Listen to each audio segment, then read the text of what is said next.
Bwana, kuelekea kwenye dabi ya Kariakoo kuanzia mida saa 2:15 usiku, kikosi cha Simba na Yanga vimevuja ambavyo vitaenda kuwepo katika mchezo huo. Yaani kuvuja kwa wachezaji ambao watashiriki kwenye mechi hiyo kumepelekea tuwape taarifa kwamba bwana, kuna baadhi ya wachezaji kwenye mchezo huo watakosekana, na moja kati ya watu ambao ni kuambie kabisa kwa upande wa Yanga watakosekana ni mchezaji Pacome Zouzoua. Hata kuwa miongoni mwa wachezaji ambao watakuwepo katika ule mchezo moja kwa moja.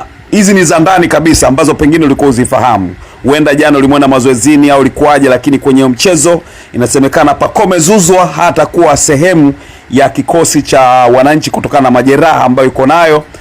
Lakini taarifa zikuweza kutoka mapema. Sasa kikubwa zaidi pia tunaenda kupanga kikosi kuhusiana cha kukupa na taarifa ya kikosi cha Simba na Yanga, vyote vikiwa tayari vimevuja licha kwamba havijatoka kwa official, lakini hawa ndo wachezaji ambao wataenda kuicheza dabi ya Kariakoo inapochezwa pale Zanzibar.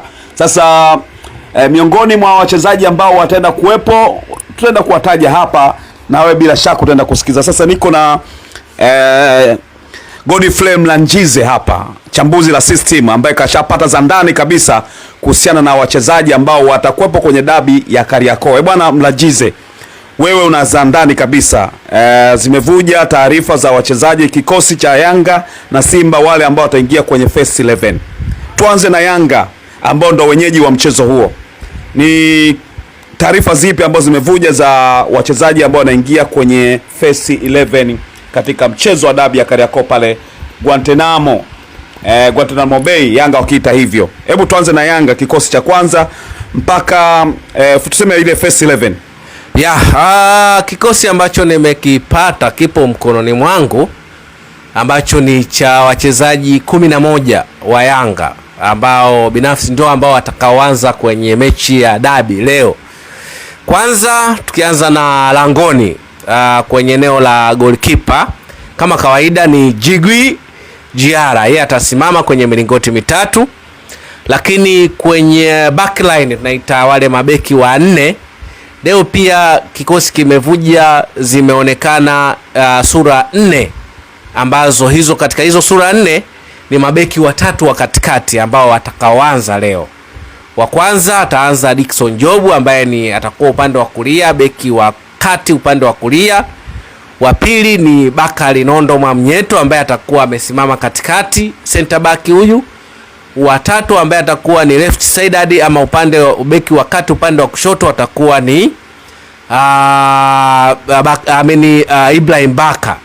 Lakini kwenye tunaita hii ni wingback, atasimama ama namba 3 atasimama Mohamed Hussein Zimbwe Junior, huyu atasimama kama wingback. Eneo la katikati litakuwa na wachezaji wawili ambao ni Mohamed Damaro Kamara pamoja na Mudathiri Yahaya. Hawa ni viungo wawili ambao watakuwa wana protect naita backline kwenye base ya midfield. Lakini upande wa namba 7 atakuwepo Duke Abuya, huyu atasimama upande wa kulia ambapo atakuwa ana support, lakini atakuwa kwenye kiungo cha juu ambacho atakuwa anashambulia lakini upande wa kulia. Lakini kuja kwenye eneo la mbele kuna wachezaji watakuwepo. Depo atakuwepo akiongoza safu ya ushambuliaji.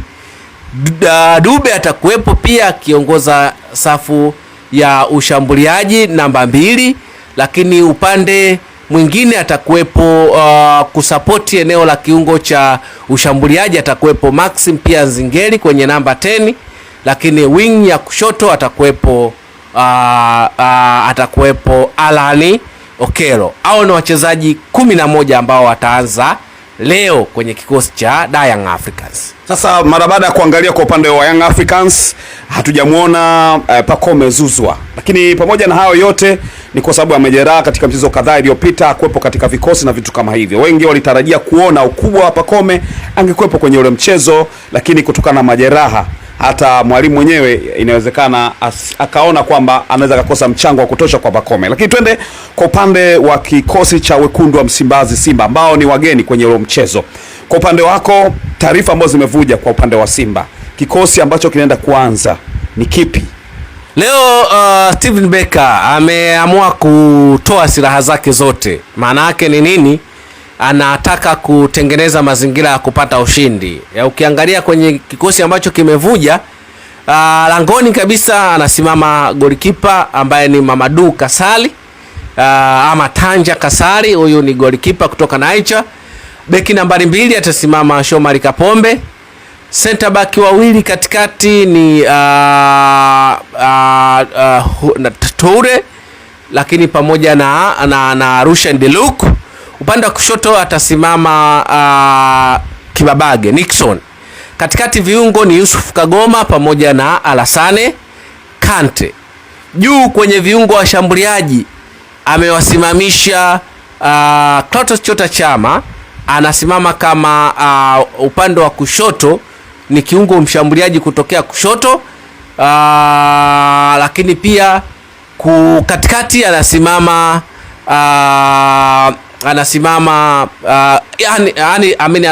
Inos Luemba ambaye ni namba 10, lakini pia namba 7 upande wa kulia anasimama Aniset Aura. Lakini hawa wachezaji wawili inawezekana mmoja akasimama kushoto au mwingine kulia, kati ya Aniset Aura na Cham. Mbele amesimama Selemani Mwalimu. Leo Libasege kwa nilizonazo za uhakika kabisa ataanzia benchi, atampisha either Clatous Chota Chama kwenye eneo lile la kiungo wa ushambuliaji wa pembeni. Libasege anaanzia nje kwa zile za ndani ambazo zimezipata. Yes, Libasege ataanzia nje. Leo ameamua kuanzisha viungo wa shambuliaji asilia. Ukimwangalia Clatous Chota Chama, Enos Luemba, Aniset Aura, lakini pia Alassane Kante mwenyewe, lakini ni kiungo wa chini, atakuwa anafanya progression kwa ajili ya kupiga zile vertical pass ama pasi za wima kuelekea kwa viungo wa shambuliaji ili kutengeneza ama kuifungua safu ya kiungo au safu ya ushambuliaji ya Young Africans. Unafikiri mashabiki wa Simba kwa hali hiyo jinsi inavyoonekana kumwacha Libase nje, wanaweza kubana naye au wanaweza kukubali kwamba ni game plan ya mwalimu, kwa hiyo kaona hebu tuone takavyokuwa, au mwalimu pia ameficha silaha nyingine nje? Yes, lazima uwe na watu ambao watakuja kubadilisha game plan, kwa sababu huwezi kuweka silaha zote ndani wakati timu ikikosa plan B. Manake utakosa mtu ambaye anaweza akaja kuja na ile plani ambayo inaweza ikasaidia Simba kuifungua safu ya ulinzi ya upinzani, safu ya kiungo ya mpinzani. Ndio maana unaona structure ambayo ameanza nayo leo. Kwanza ameiheshimu Young Africans. Unajua katika mechi nyingi coach Steven Becker amekuwa akipanga kiungo mmoja tu wa ukabaji ambaye ni Yusufu Kagoma, then mbele anaweka viungo wengi wa ushambuliaji. Lakini leo unaona amemuongeza Alassane Kante kwenye eneo la kiungo cha ukabaji kwa ajili ya kwanza kusapoti kuprogress mpira kutoka eneo la chini kwenda eneo la juu, lakini pili kwa ajili ya kutengeneza tactical balance, eneo la kiulinzi kuwe na numerical advantage wakati timu inashambulia, pale ambapo itapata transition phase ama shambulizi la haraka kutoka kwenye kushambulia kuja kwenye kushambuliwa, kuwe na idadi kubwa pia ya wachezaji chini. Ukitazama kwenye umbo lake kutakuwa na wachezaji wa 4 kama sio 5 kwenye rest defense. Atakuwepo Rushan Deruko, atakuwepo Toure, atakuwepo Yusuf Kagoma, lakini atakuwepo Alassane Kante, akiongezeka either Nixon Kibabage kwa ajili ya kusapoti ile tunaita rest defense ya ulinzi ya Simba. Maana yake na kuwepo kwa Alassane Kante kwa sababu pia na uwezo kukaa kama center back pia. Ina maana pia kaongezea kama mchezaji ambaye endapo kama kutakuwa na mapungufu anaweza kujaa eneo la kuzuia, hasa pale mikimbio ya washambuliaji wa Yanga. Yes, yani uwepo wa Alassane Kante unatoa vitu vingi sana kimbinu na kiufundi.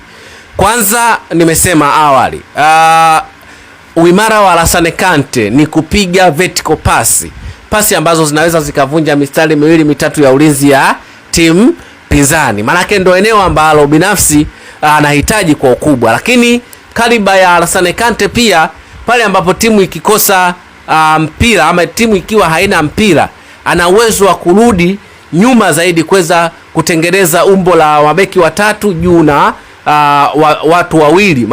Manake ni nini? Manake Alassane Kante ana uwezo wa kushuka chini kabisa kuja kutengeneza back 3 chini kabisa, then juu anakuwepo Yusuf Kagoma.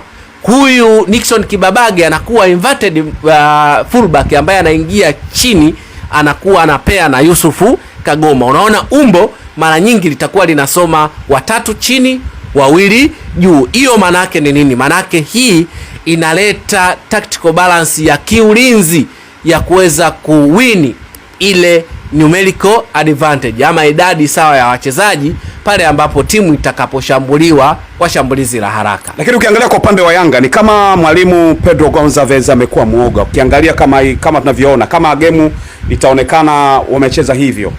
Mechi nyingi za Ligi ya Mabingwa barani Afrika alikuwa anamtumia Mwamnyeto hasa kicheza na back 3, sio? Yeah. Inaonekana kama hofu ile ambayo alikuwa nao kwa mashindano ya Ligi ya Mabingwa kwenye ligi. Kuna baadhi ya mechi ambayo Mwamnyeto alikuwa yuko nje, alikuwa anaweka wachezaji wengine, manake ilikuwa ni mabeki wawili wakati. Maana yake ni nini? Inaonekana kama amekuwa na hofu na washambuliaji wa Simba kutokana na kasi zao. Anataka kuna mtu ambaye wamekimbizana kina Beka huko juu, kwa maana ya Dickson Job, alafu kuna kuwa na mtu ambaye anakuwa mtu wa kupooza mwishoni kumuongezea Mwamnyeto ili awe na sehemu ya ulinzi ambapo haruhusu mashambulizi ya Simba na kuleta madhara eneo lake la hatari. Hii umeionaje? Mechi ni mechi kubwa hii Lugano. Ni mechi ya derby. Yaani unapozungumzia mechi kubwa Tanzania na unapozungumzia mechi kubwa East Africa na unapozungumzia mechi kubwa bara la Afrika, huwezi kuacha kuitaja mechi ya Simba na Yanga. Maana yake ni nini? Maana yake Pedro Gonçalves amewaheshimu pia Simba. Unajua ukiingia na back 3 maana yake kwanza unakuwa na nidhamu ya kiulinzi kwenye eneo lako la nini? La kiulinzi. Then unaangalia namna ya kuweza kutengeneza momenti ambazo zinaweza zikatengeneza mazingira rahisi ya kuweza kutengeneza mpira uflow eneo la mbele. Ukiangalia Dickson amini kwenye eneo la kiungo, uwepo wa Mohamed Damaro anaongeza kwenye safu ya ulinzi ya nani? Ya Yanga, si ndio?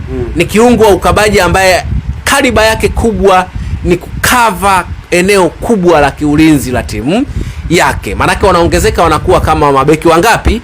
4. Hii kwa sababu gani? Kwa sababu Mohamed Hussein Zimbwe Junior, yeye kawaida yake ama karakta yake ya kiuchezaji ni ku-overlap ama kufanya underlapping. Ukiangalia magoli mengi amefunga Mohamed Hussein, ama close assist nyingi amezitoa, nyingi anatoa eneo la juu. Kwa hiyo once mtu ambapo anatoka eneo lake mama la kiulinzi anaenda eneo la juu, kuwe na mtu ambaye anaweza akakava akasapoti kuja kuficha ile pengo ambalo yule mchezaji amefanyaje, ametoka. Mohamed Damaro anakuwa hapo, then Mudathiri haya pamoja na Duke Abuya, tunaona hawa tunasema ni kama mbwa mwitu, eneo lolote wanafika, wana uwezo wa kusupport timu wakati timu haina mpira, wanashuka chini, wanaongeza idadi ya watu, wanakuwa 6 mpaka 7, lakini wana uwezo wa kuongezeka juu wakati timu inashambulia wakiwa in possession, kutoka kwa watu 5 ama watu 4 juu, wao wanaongezeka wanakuwa watu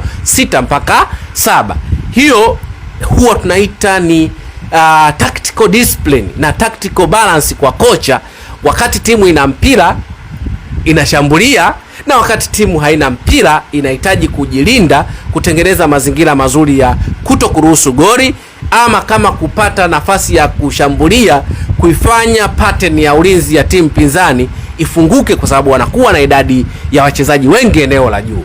Yote katika yote, kwa kumalizia, tuambie kwa vikosi hivi ni timu gani ambayo unaipa nafasi hasa ya kuonekana kwamba inaweza kupata nafasi ya kufunga? Ukiangalia kila sehemu ni kama amefunga ukuta ambao sio rahisi kuvuka, lakini ni timu gani ambayo inaweza kuwa na ubunifu zaidi wa kuweza kuchomoka hapo na kutafuta goli ambayo inaweza kupatikana kwenye mazingira ambayo umeona katika michezo pili iliyopita? Yes, michezo iliyopita nimeona pamoja na system ya Pedro Gonçalves akichezesha back 3, timu huwa inakuwa ngumu. Pengine inawezekana ni uwajibikaji wa wachezaji mmoja mmoja katika majukumu ambao wamepewa na kocha kuto kutimizwa kwa ufasaha, ama system ambayo ameiweka kwa wachezaji ni ngumu kuioperate ndani ya uwanja. Ndio maana unaona once timu ikicheza na back 3, asilimia kubwa timu imekuwa ngumu ama inakuwa inashindwa kuflow na kutengeneza nafasi nyingi. Rudi kwenye mchezo dhidi ya National Ahli, rudi kwenye mchezo dhidi ya AS FAR Rabat, michezo yote miwili utakuja kuungana na mimi kwamba si timu ambayo anaitumia back 3 ya Yanga, kocha Pedro Gonçalves, inawezekana ni wachezaji kuto kuelewa majukumu ambayo wamepewa ndani ya uwanja, ama system ya coach inakuwa ngumu kuoperatiwa na wachezaji ndani ya kiwanja, vyote viwili. Lakini ukiangalia kwenye kikosi cha Simba kwenye mechi ambazo wamecheza kwenye tunaita kwenye double attack, maana amecheza Clatous Chota Chama na Inos Remba, kushoto anakuwa Anicet Yaula, kulia anakuwa Ribase Ge. Mechi ya Dodoma Jiji wamefanikiwa kutengeneza nafasi nyingi, lakini wameshindwa kufanyaje kufunga. Maana ni nini? Maana kuna hitaji, na hayashazungumza mwenyewe baada ya mchezo, alisema Simba ilicheza vizuri, lakini kuna vitu vichache ambavyo kocha anaweza akaviongezea kwenye ile system of play wakati timu inashambulia. Hii kitu inaitwa attacking principle, yani zile kanuni za kiushambuliaji. Pengine wachezaji wa eneo la mbele bado kuna namna ambayo hawajakidhi ama hawawezi kutimiza majukumu ya mchezaji mmoja mmoja kwenye kile ambacho wamepewa na mwalimu. Lakini unaona kabisa akitengeneza timu ikiwa na akiwa anacheza na timu ya daraja la juu, kwa mfano timu jinsi ambavyo alicheza na Petro Atletico de Luanda, alianza na viungo wakabaji wawili dhidi ya dhidi ya Esperance de Tunis, ugenini na nyumbani, alianza na viungo wakabaji wawili. Timu ilikuwa ina flow, lakini timu pia ilikuwa na balance kwenye eneo la la kiulinzi. Ni makosa machache madogo ambayo ya wachezaji ndio ambayo yaligharimu kupata yale matokeo ambayo wamepata, lakini binafsi naona kuna positive improvement kwa wachezaji na kwa timu kwenye system of play ya Simba, wakati timu inashambulia na wakati timu inafanyaje, inajilinda. Binafsi naiona Simba ina asilimia 70 kuweza kupata matokeo kwenye mechi ya leo. Bwana, ni hayo ambayo nitaka tukupe hasa kuhusiana na mara baada ya kuvuja kwa vikosi. Sasa hiyo ni kuvuja kwa vikosi.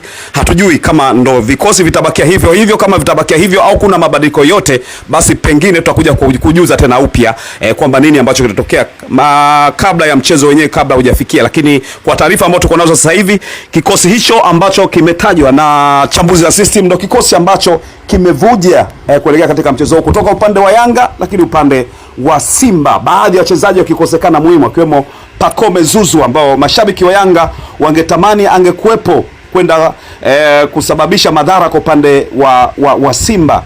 Lakini kwa upande wa Yanga nao kuna baadhi ya wachezaji ambao nao kwa upande wa Simba nao kuna wachezaji ambao wataenda kukosekana kwa ajili ya kupeleka madhara kwa upande wa Yanga. Mimi naitwa Lugano Israel, nilikuwa na kwa maana nilikuwa na chambuzi la system kwa maana ya Godfrey Mlanjize, chambuzi la system, nilikuwa naye hapa kukuletea hii taarifa. Mpaka wakati mwingine, subscribe channel hii basi uwe miongoni mwa watu ambao unakuwa unapata taarifa na kila kitu ambacho kinakuwa kinatokea basi unakipata hapa. Kucomment, kulike, vyote ni vya muhimu sana kuhakikisha kwamba tunaendelea kuwa familia na kuwa karibu zaidi. Mpaka wakati mwingine, chao.